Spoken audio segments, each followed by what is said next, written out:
Hey, this is Justin. And this is Katie. And we're from King Swings. Today we're gonna actually kind of cover a unique subject, and that is, do you know if you need to be a residential playground or a commercial playground? To kind of help you sort through the conundrum, we got 3 questions to ask yourself. So the first question is the playground being installed in a commercial setting?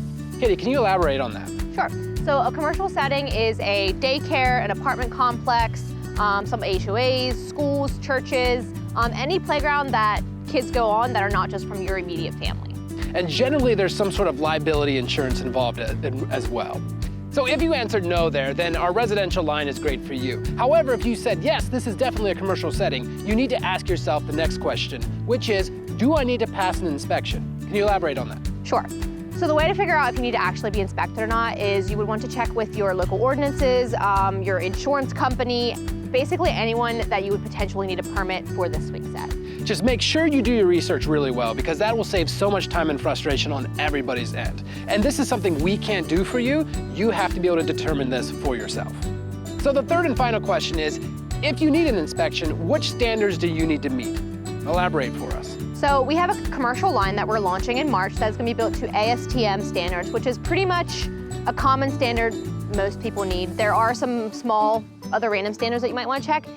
Any answers that they give you, please share along with us, because there are standards that we will make sure that we are building them to, or we'll make sure that they're already built to those standards. So a really good example of this is like, yes, you have to be compliant to ASTM standards, but what about ADA? Do you have to be compliant with ADA standards as well? So these are all the things that we need to know if you are indeed installing a commercial playground. So occasionally we run into customers that are kind of at an awkward spot, say like a church or a daycare that doesn't need to be licensed, or something like that. Should they get a commercial playground or a residential playground? So if you're sure you don't need to be inspected, you don't have to follow any specific codes, I would say just go with the residential line. We'll be more than happy to talk you through what pieces to avoid just because you're in more of a commercial setting. For example, we have like a 3-position monkey bar beam.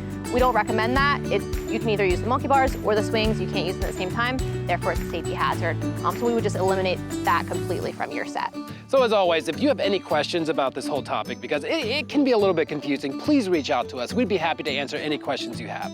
So until next time, this has been Justin. And this has been Katie. Bring the playground home.